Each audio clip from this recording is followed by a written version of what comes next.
जय हिंद दोस्तों। हम पढ़ रहे थे आधुनिक भारत का इतिहास और आधुनिक भारत के इतिहास के अंतर्गत हमने अभी तक देखा किस तरह से जो ईस्ट इंडिया कंपनी होती हैं, ब्रिटिश ईस्ट इंडिया कंपनी और फ्रांस की जो फ्रांसीसीस होते हैं, जो पुर्तगाल की कंपनी होती है, वो किस तरह से भारत में आती हैं, किस तरह से बंगाल में धीरे धीरे ब्रिटिश ईस्ट इंडिया कंपनी का अपना कब्जा करने लगती है, अपना आधिपत्य स्थापित करने लगती है। प्लासी का युद्ध हमने जाना, बंगाल का उदय, बक्सर का युद्ध हमने जाना, फिर हमने अवध राज्य के बारे में पढ़ा। उसके बाद हमने पढ़ा किस तरह से इलाहाबाद की दो संधियाँ होती हैं, उसके बाद बनारस की संधि होती है। उसी सीरीज के अंतर्गत आज हम देखते हैं हैदराबाद और कर्नाटक राज्य के बारे में। हमारे टॉपिक का नाम है नवीन राज्यों का उदय। ये उस समय की बात है जब मुगल सल्तनत मुगल सम्राट औरंगजेब की मृत्यु के बाद धीरे धीरे कमज़ोर होने लगते हैं और भारत के जो छोटे छोटे क्षेत्र में बसे हुए अलग अलग राज्य हैं वो शक्तिशाली हो जाते हैं और अपने आप को मुगल सल्तनत से अलग एक स्वतंत्र राज्य घोषित करने की कोशिश करते हैं या कर चुके होते हैं। उसी सीरीज में आज हम जानेंगे हैदराबाद प्रांत के बारे में, हैदराबाद के बारे में। तो देखिए, हैदराबाद की स्थापना 1724 ईस्वी में होती है। स्थापना करने वाले बंदे का नाम है चिनक्लिस खां। चिनक्लिस खां ये जो है मुगल सल्तनत के अंतर्गत, मुगल शासन के अंतर्गत दक्कन का सूबेदार होता है। दक्कन का सूबेदार होता है कौन? चिनक्लिस खां। इनको निज़ामुल मुल्क भी कहा जाता है और 1724 में ये हैदराबाद की स्थापना करते हैं। हालांकि अपने पूरे शासनकाल में इन्होंने कभी अपने आप को स्वतंत्र नहीं माना, स्वतंत्र घोषित नहीं किया, लेकिन फिर भी ये स्वतंत्र रूप से हैदराबाद राज्य पर शासन करते रहे। जिस वंश का निर्माण करते हैं उस वंश का नाम है आसफ जाही वंश या निज़ाम भी इन्हीं को कहा जाता है। आसफ जाही वंश का शुरुआत होती है हैदराबाद राज्य में 1724 में। क्योंकि आसफ जाही शब्द कहाँ से आया? तो जो दिल्ली के सम्राट हैं मोहम्मद शाह, उन्हीं ने चिनक्लिस खां को आसफ जहाँ की उपाधि दी थी। इसी हैदराबाद राज्य के अंतर्गत निज़ामों के अंतर्गत बहुत सारे युद्ध होंगे। कर्नाटक राज्य बनेगा। कर्नाटक राज्य और निजाम वाले जो राज्य के शासक रहेंगे वो आपस में भी युद्ध करेंगे और आपस में मिलकर एक दूसरे का भी साथ देंगे, कभी विरोध करेंगे। और जब कर्नाटक के युद्ध होंगे ब्रिटिश और फ्रांसीसियों के बीच, कर्नाटक का पहला युद्ध, दूसरा युद्ध और तीसरा युद्ध, उसमें हैदराबाद राज्य का यानी निज़ामों का और कर्नाटक राज्य का क्या क्या महत्व रहेगा, क्या क्या योगदान रहेगा, किस तरह से वो युद्ध लड़े जाएंगे, वो सारी चीज़ें हम इस सीरीज में जानेंगे। यहाँ पर अभी हमें ये जानना है कि हैदराबाद राज्य में एक साकुर खेड़ा का युद्ध होता है। सकूर खेड़ा का युद्ध पूछा जाता है एग्जाम में किसके बीच हुआ था, तो सकूर खेड़ा का युद्ध चिनक्लिस खां, ये वाले चिनक्लिस खां और मुगल सूबेदार मुबारिक खां के बीच में लड़ा गया था। बस इतना ही आपको याद रखना है, साकुर खेड़ा का युद्ध चिनक्लिस खां वर्सेस मुगल सूबेदार मुबारिक खां। ठीक है।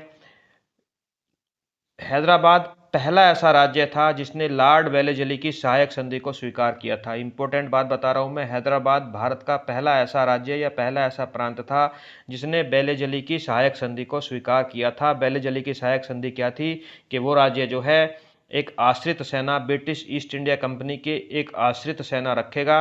और वो आश्रित सेना जो है वो सबसे पहले किसने रखी? वो हैदराबाद राज्य ने भारत में सबसे पहले रखी थी। ठीक है। ये जो है सहायक संधि इसको कहा जाता है और इसको चलाने वाले बंदे का नाम था, क्या नाम था उस गवर्नर का? Lord Wellesley. अब हम चलते हैं कर्नाटक राज्य की तरफ।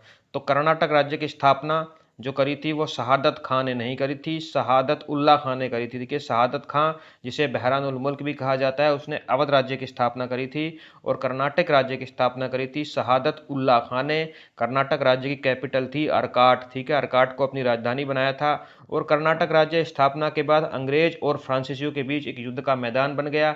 यहाँ पर अंग्रेजों और फ्रांसीसियों के बीच में 3 युद्ध लड़े गए। कर्नाटक का पहला युद्ध, दूसरा युद्ध और तीसरा युद्ध। ठीक है। ये कर्नाटक का अंत कैसे हुआ? तो लॉर्ड वेलेस्ली, आपने नाम सुना होगा, लॉर्ड वेलेस्ली सहायक संधि, जिसने अभी मैंने सहायक संधि के बारे में अभी बताया।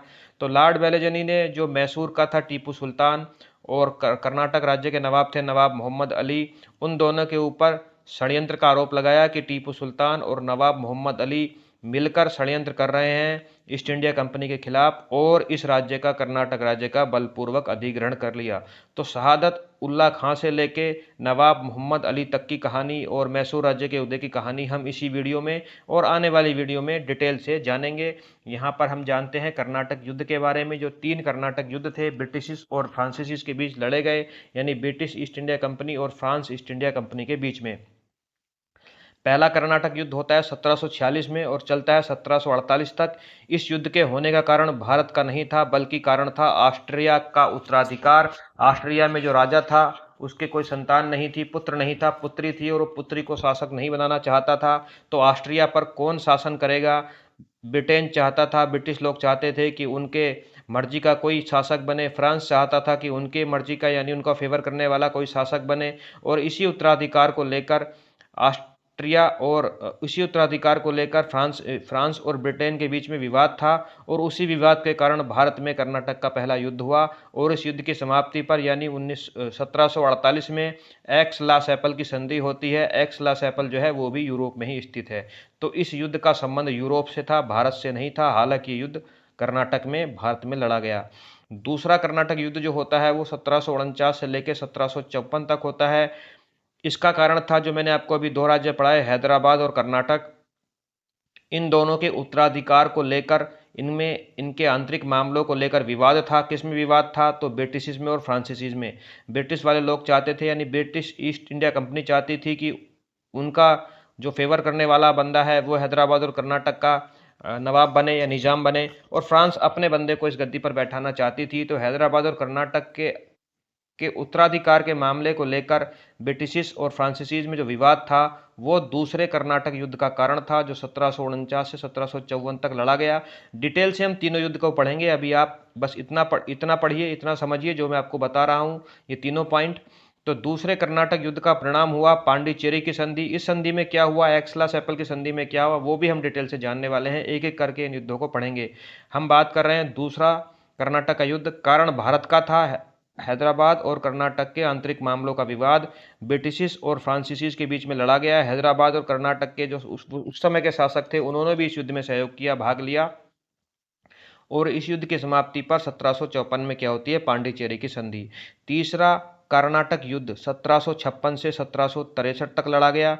ठीक है, इसके एक साल बाद देखिए, एक साल का अंतर आप समझ सकते हैं। लगातार ये युद्ध चल रहे हैं। 46 से चला 48, फिर 48 के अगले साल 49 में शुरू हुआ, 54 तक चला, 54 के बाद एक साल का गैप हुआ, फिर 56 से लेकर 63 तक चला। तीसरा लगातार चल रहे हैं, कोई गैप नहीं है। तीसरा कर्नाटक युद्ध सप्तवर्षीय युद्ध से प्रभावित था। सप्तवर्षीय युद्ध कहाँ पर हो रहा था? तो सप्तवर्षीय युद्ध जो हो रहा था वो हो रहा था यूरोप में। ठीक है, यूरोप में हो रहा था, और उस युद्ध से प्रभावित होकर ब्रिटिश और फ्रांसीसी ईस्ट इंडिया कंपनी के बीच में भारत में तीसरा कर्नाटक युद्ध हुआ। इसका कारण भी यूरोप में था, भारत में नहीं था। और इस युद्ध के समाप्ति के बाद 1763 में क्या होता है? तो पेरिस की संधि होती है 1763 में, और वो संधि भी होती है यूरोप के अंदर। तो आज की वीडियो में हमने जाना हैदराबाद राज्य के बारे में और कर्नाटक राज्य के बारे में, थोड़ी सी बात जानी हमने कि कौन कौन से युद्ध होते हैं और किस तरह से स्थापना होती है। अगली वीडियो में हम बात करेंगे डिटेल के साथ प्रथम कर्नाटक युद्ध क्यों होता है, उसके वर्तमान कारण क्या रहे, उस युद्ध का भारत के परिप्रेक्ष्य में क्या प्रभाव पड़ा। इस चीज़ को हम डिटेल से अगली वीडियो में जानेंगे। तो मिलते हैं हमारी अगली वीडियो में, कर्नाटक का प्रथम युद्ध। तब तक आप खुश रहें, मुस्कुराते रहें और अपना ध्यान रखें।